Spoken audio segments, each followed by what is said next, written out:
Bonjour, bienvenue à la première édition d'EuroQuestions, la nouvelle série de webinaires courts organisée par l'Institut Jacques Delors. Deux mercredis par mois, nous décrypterons l'actualité européenne et présenterons nos nouvelles publications. Aujourd'hui, nous accueillons notre directeur Sébastien Maillard, qui, entre relance et puissance, évoquera les mots d'ordre de la rentrée européenne. Vous pouvez d'ores et déjà poser vos questions à l'aide de l'outil questions-réponses en bas de votre écran. Sébastien Maillard se fera un plaisir d'y répondre dans la seconde partie de ce webinaire de 30 minutes. Sans introduction plus longue, je cède la parole à Sébastien Maillard. Merci Mathieu et merci à vous d'avoir répondu à notre nouveau rendez-vous bimensuel virtuel. Puisqu'il s'agit de la toute première édition d'EuroQuestions et puisque c'est la rentrée, je vous propose non pas de dresser tout un état de l'Union, de toute façon en 30 minutes ce serait impossible, et puis on peut laisser cela bien sûr au discours de la présidente de la Commission attendu mercredi prochain à Bruxelles. Non, aujourd'hui, je vous propose peut-être de prendre un peu de hauteur sur l'actualité européenne pour voir ce qu'elle nous dit de l'Europe aujourd'hui. Cette actualité est bien sûr encore dominée dans beaucoup de pays, notamment en France, par la Covid. Selon les chiffres officiels européens début septembre, il y a eu à ce jour près de 2,2 millions d'infections dans l'Union européenne, en incluant aussi ici la Norvège et l'Islande, et près de 182 000 décès enregistrés. Mais au-delà de toutes les incertitudes entourant encore le virus, l'incertitude sur l'arrivée d'une deuxième vague peut-être déjà là, ou la poursuite de la première vague, qui donne lieu encore à des improvisations, on le voit dans la manière de circuler librement ou non dans l'espace Schengen, la rentrée européenne peut se résumer autour de deux mots d'ordre, deux grands objectifs que j'ai nommés la relance et la puissance. La relance, c'est le plus évident, c'est la réponse économique de l'Union européenne face à la pandémie et à la récession qu'elle a entraînée. On a vu hier dans les chiffres d'Eurostat, au deuxième trimestre 2020, le PIB européen a diminué de 11,4% dans l'Union européenne par rapport au trimestre précédent. Et toujours selon Eurostat, la pandémie de Covid-19 aurait fait au total plus de 6 millions de pertes d'emplois dans l'UE par rapport au dernier trimestre 2019. Comme vous savez, la réponse majeure au niveau européen, c'est un apport d'argent frais qui s'ajoute au budget européen habituel. Ce sont donc 750 milliards d'euros qui seront levés sur les marchés par la Commission au nom de l'Union européenne. Et avec une petite majorité de ce fonds, 390 milliards, qui sera transféré aux États les plus affectés par la Covid et ses conséquences économiques. La France, par exemple, attend ainsi près de 40 milliards d'aides européennes pour financer son plan de relance de 100 milliards d'euros qui a été dévoilé la semaine dernière. Et ce grand européen devra normalement être remboursé à terme par des ressources propres qui restent à créer, ce qui n'est politiquement pas gagné. Toutefois, on le voit, cette relance économique porte en germe une relance de l'intégration européenne elle-même. Les 27 acceptent de s'endetter solidairement au commun pour assurer leur avenir ensemble. C'est nouveau. Et cette relance économique, par une nouvelle intégration, a toutefois devant elle beaucoup de défis à relever. D'abord, un défi démocratique. On le sait, relever le plafond global du budget européen pour autoriser la Commission à s'endetter requiert une décision du Conseil qui devra être approuvée par tous les parlements nationaux à travers l'Union européenne, par chacune de leurs chambres. On pourra peut-être trouver fastidieux ce circuit des ratifications parlementaires qui vont des Cortes en Espagne au Bundestag en Allemagne et du DEL, c'est la chambre basse irlandaise, jusqu'au Vuli, le Parlement grec, en passant bien sûr par l'Assemblée nationale et le Sénat en France. Mais chaque étape honore la démocratie représentative par laquelle ont été franchis un à un tous les pas de la construction européenne. Et cette nouvelle solidarité financière marque assurément un pas dans cette intégration.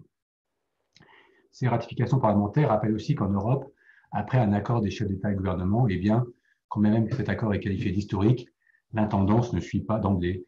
Le reste de l'Union n'obéit pas au Conseil européen d'un claquement de doigts. Les négociations interinstitutionnelles en cours entre le Conseil, le Parlement européen et la Commission sur le cadre financier pluriannuel sont là pour nous le rappeler. Enfin, autre réflexion, ces ratifications nationales montrent, s'il en était besoin, qu'il n'y a pas l'Europe d'un côté et les nations de l'autre, pas plus qu'il y a un plan de relance français d'un côté et un plan de relance européen de l'autre. Tout doit s'articuler en cohérence et ces votes parlementaires dans chaque pays vont être un nouveau test de solidarité intra-européenne, grandeur nature.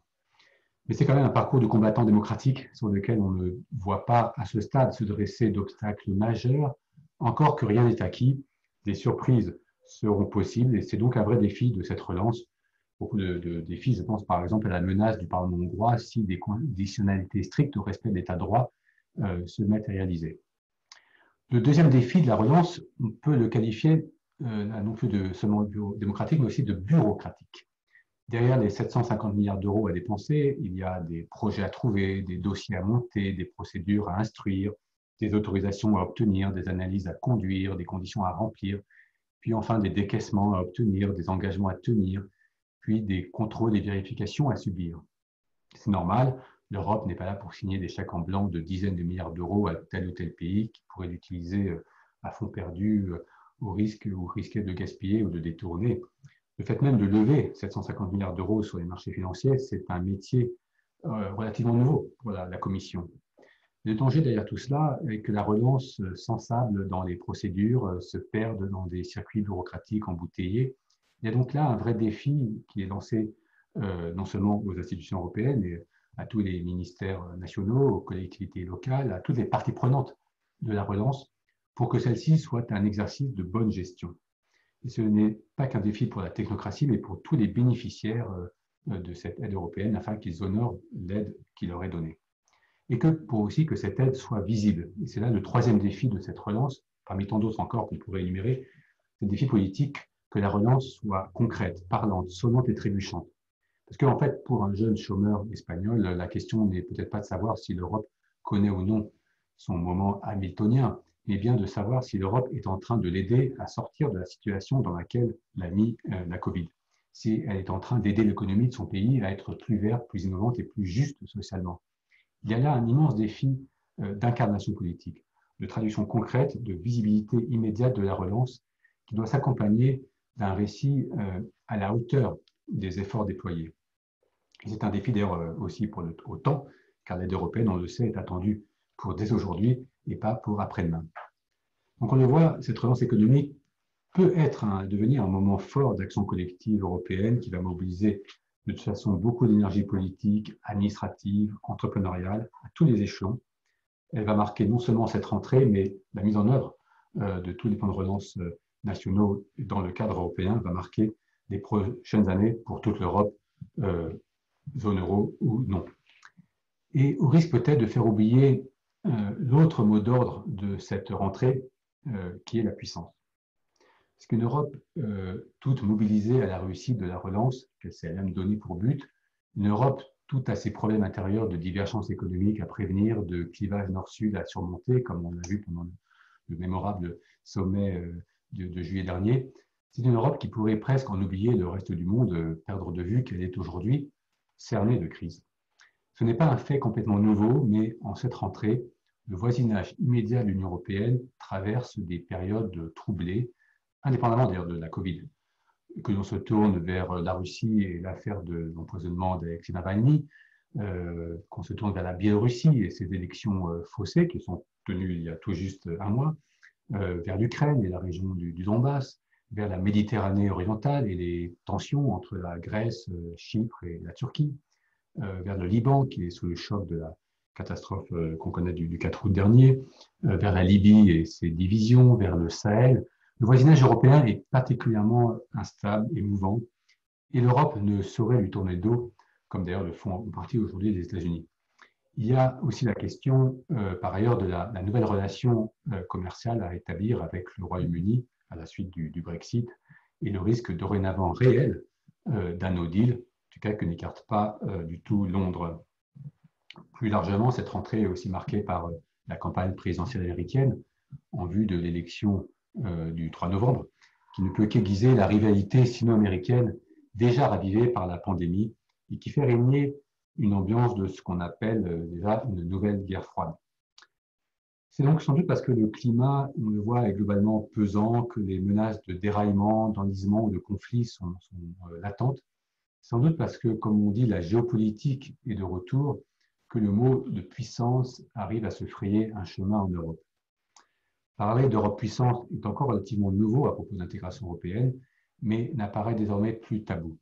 C'est un terme familier en France, qui n'a jamais cessé d'employer, d'ailleurs, surtout dans sa tradition gaulliste, mais il est notable qu'il est davantage employé à Bruxelles et aussi surtout en Allemagne. Sans doute parce que la crise sanitaire a révélé aussi les faiblesses des autres l'affaiblissement du leadership américain, raidissement de la Chine qui trahit aussi certaines faiblesses. Et l'Europe, en ce temps, se surprend elle-même à être parfois plus résiliente et plus réactive qu'elle n'y paraît. Il y a plusieurs rendez-vous de haut niveau à venir qui vont donner l'occasion à l'Europe de montrer si elle est unie pour parler d'une seule voix, si elle est prête un peu à montrer les dents. Je pense bien sûr au sommet virtuel UE-Chine du 14 septembre, d'éventuelles aussi sanctions contre le régime biélorusse qui seront à décider au prochain Conseil des Affaires étrangères le 21 septembre. Il y a le sommet européen extraordinaire des 24-25 septembre où il sera normalement question de la Turquie, avec ici aussi d'ailleurs des projets de sanctions. Des nouvelles sanctions russes aussi sont à l'ordre du jour. On évoque notamment l'idée de geler la construction, pourtant déjà très avancée, du gazoduc Nord Stream 2. Plus tard, il y a aussi le sommet des 15-16 octobre on verra vraiment quel en est le sort des négociations avec le Royaume-Uni. Par ailleurs, il ne faut pas aussi oublier pendant cette période-là les négociations d'adhésion avec l'Albanie et la Macédoine du Nord, dont le mandat de négociation pourrait être défini avant la fin de l'année, selon une nouvelle méthodologie retenue. Il y aura sans doute un bilan à tirer de tous ces rendez-vous sur ces dossiers que je viens d'évoquer pour commencer à savoir de quelle puissance l'Europe est le nom. Le temps manque pour entrer dans chaque dossier, chacun d'ailleurs pour justifier un euro-question, un webinaire en soi.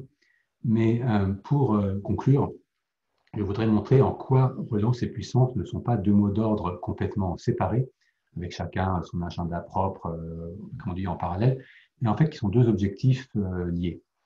L'Europe ne sera bien sûr crédible comme puissance politique que si elle sait remettre debout son économie, si sa relance porte du fruit. Et la relance, aujourd'hui, c'est augmenter les capacités de production par l'investissement, c'est régionaliser nos chaînes de valeur, c'est rétablir nos stocks, mieux filtrer les investissements étrangers, notamment chinois, soutenir notre recherche et développement, sécuriser nos approvisionnements, y compris d'ailleurs en matière de terres rares, je pense à l'initiative prise par la Commission en ce sens la semaine dernière, réduire nos dépendances, taxer ceux qui profitent du marché européen. Notre institut aura un important papier là-dessus à publier demain. En un mot, construire tout ce qui crédibilise un langage de puissance au-delà des sanctions prises à l'encontre de tel ou tel régime.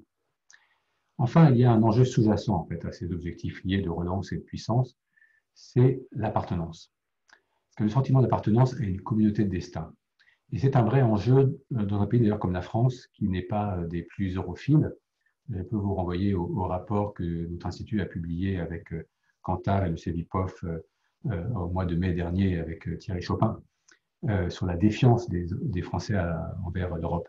Et bien sûr, la question, quand je parle d'appartenance, n'est pas de sortir ou non de l'Union européenne, encore moins d'abandonner l'euro, comme on en débattait en France à la dernière présidentielle. Il s'agit d'une Europe, mais si l'Europe ratait sa relance économique, si elle laisse gonfler le chômage, si elle laisse les entreprises en faillite, elle perdra toute crédibilité envers ses concitoyens et elle le paiera politiquement dans les urnes. De même, une Europe puissante requiert l'adhésion, la conscience d'intérêts et de valeurs partagées qui fondent le sentiment d'appartenir à une même collectivité. Peut-être que les menaces que j'ai citées, les menaces aussi systémiques ou même la sidération que suscitent les agissements actuels de Donald Trump, d'un Poutine, d'Erdogan ou de Xi Jinping, peuvent éveiller la conscience, sinon d'une communauté de destin, du moins d'une interdépendance européenne à assumer et à organiser. Il y a donc un cercle vertueux entre relance, puissance et appartenance qui peut ou non s'engager à partir de cette rentrée. Le moteur franco-allemand a là un rôle déterminant à jouer. Plus tard aussi, la conférence sur le futur de l'Europe qui doit être lancée avant la fin de cette année pourra aider à conscientiser les Européens sur la nécessité de l'intégration européenne dans un monde en désordre, plus chahuté, plus brutal, et qui donne peut-être aussi derrière ça un nouveau sens au projet européen. Voilà ce que je voulais dire en introduction de ces questions pour maintenant prendre avec le petit quart d'heure qui nous reste des questions que Mathieu aura sélectionnées dans celles qui sont posées pour approfondir tel ou tel point. Après, effectivement, un survol nécessairement schématique. Donc, Mathieu, je te repasse la parole. Merci Sébastien. Alors en effet, on a reçu déjà pas mal de questions, donc j'en ai sélectionné quelques-unes. Je vais peut-être en passer deux à la fois. Donc une question d'un spectateur anonyme qui nous demande pourquoi la création de ressources propres pour le budget de l'Union européenne serait difficile politiquement à mettre en place. Un autre auditeur, Andrea Perilli, nous demande est-ce que le cadre financier pluriannuel peut être adopté d'ici la fin de l'année, même si tous les parlements des États membres ne se sont pas encore prononcés sur la question? Alors, sur la première question des ressources propres, il y en a une qui est acquise, c'est celle sur les plastiques jetables. Ça, normalement, elle rentre en vigueur le 1er janvier prochain. Ça va. Mais après, on sait que dans l'accord qui a été trouvé au Conseil européen de juillet, il est aussi question, et c'était dans la proposition de la Commission européenne, de créer des nouvelles ressources propres sur un mécanisme d'ajustement carbone aux frontières, sur lequel L'Europe de l'Or à Bruxelles a écrit un papier important. Je pense aussi à d'autres projets de taxes numériques aussi. On sait que tout ça est politiquement sensible, encore plus lorsqu'il s'agit aussi de toucher l'impôt sur les sociétés. C'est un domaine qui requiert l'unanimité. Et donc, l'idée qu'il faut doter le budget européen de ressources propres pour rembourser le grand emprunt doit encore faire son chemin. L'avantage, c'est qu'on a encore un peu de temps, puisque même si c'est aujourd'hui politiquement compliqué, on sait que l'emprunt n'est pas à rembourser tout de suite. Donc, on a encore un peu de temps pour que les conditions politiques soient réunies afin de créer ces nouvelles ressources propres. Mais le but, c'est aussi ainsi que le budget européen ait davantage d'autonomie. Rappelons que autrefois, ces recettes étaient essentiellement constituées de ressources propres qui étaient ainsi moins dépendants des contributions nationales. Et si on ne fait pas des ressources propres, eh bien, effectivement, ce seront les budgets nationaux qui seront mis à contribution, ce qui n'est pas non plus une solution. Donc, politiquement, c'est compliqué, chacune d'elles, mais c'est un projet sur lequel, en tout cas, l'Institut Jacques Delors va mettre aussi beaucoup d'énergie, puisque, bien sûr, nous, c'est une idée qui nous est chère et que nous défendons vivement. Après, sur le parcours d'obstacles démocratiques que je décrivais, les ratifications parlementaires qui doivent se faire à travers tous les parlements nationaux, je dirais même si ça prend du retard, ça pourra, le fonds de relance pourra quand même être mis en œuvre rétroactivement. Mais c'est vrai qu'il faut que ça avance, en tout cas d'ici la fin de l'année civile. Ce qui est important en tous les cas, c'est que aussi qu'il y ait un accord trouvé sur le budget avant la fin de cette année pour pouvoir avancer. Je pense que ces questions aussi sur le cadre financier pluriannuel seront largement reprise aussi par le prochain webinaire qui sera dédié à ces questions. Merci. Donc, on a parlé d'appartenance, et appartenance va aussi avec visibilité de l'Union européenne. Un auditeur nous demande ma question se porte sur la nécessité de rendre le plan de relance visible. Quels moyens concrets les institutions européennes, les gouvernements nationaux et les élus régionaux et locaux disposent pour démontrer l'influence du plan de relance sur la vie quotidienne des citoyens? C'est une très bonne question ouverte et c'est la responsabilité de chaque bénéficiaire de l'aide du plan d'avoir la responsabilité aussi de le montrer. Le secrétaire d'État aux Affaires européennes français, Clément Beaune, a bien dit que le logo du drapeau européen serait apposé sur chacun des projets aidés. Je pense que là, c'est un énorme défi de communication. La visibilité, on le sait, notamment en France, est loin d'être de mise déjà pour les fonds européens perçus par telle ou telle collectivité, par tel ou tel projet. Et donc, il y a une énorme aussi condition à mettre pour que lorsque même 40% du plan français sera financé par l'Europe, il faut que ça se sache, que ça se voit. Et là, bien sûr, le logo est une chose à faire, mais il y a aussi la façon dont les médias aussi en rentrent en compte, la façon dont la communication sera faite par les bénéficiaires pour que ce soit le plus visible. C'est vraiment un enjeu pour la réussite politique de ce plan de relance, pas seulement, bien sûr, c'est une finalité d'abord économique, mais pour que on sache derrière chaque euro donné pour relever l'économie, l'Europe soit bien visible. Merci. Donc, on a parlé de conditionnalité. Un auditeur nous demande que peut faire l'Europe dans le cadre du plan de relance pour favoriser les objectifs de la transition énergétique. Oui, eh bien, là, effectivement, c'est des choses qui doivent encore être affinées pour que on sait qu'il y a un principe qui doit être respecté à travers ce plan de relance, c'est le principe do no harm, de faire aucun mal. C'est un peu inspiré d'ailleurs de qu'on a aussi dans la taxonomie européenne.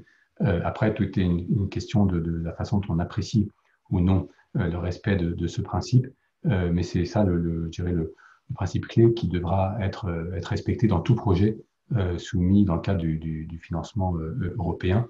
Donc ça, c'est une première, je dirais, un garde-fou mis dans le plan de relance. Et après, il y a des projets directement verts qui seront, on sait, par exemple, toute la vague de rénovation du bâtiment qui est prévue dans le cadre du plan de relance et notamment du plan français va tout à fait dans le sens d'une relance verte.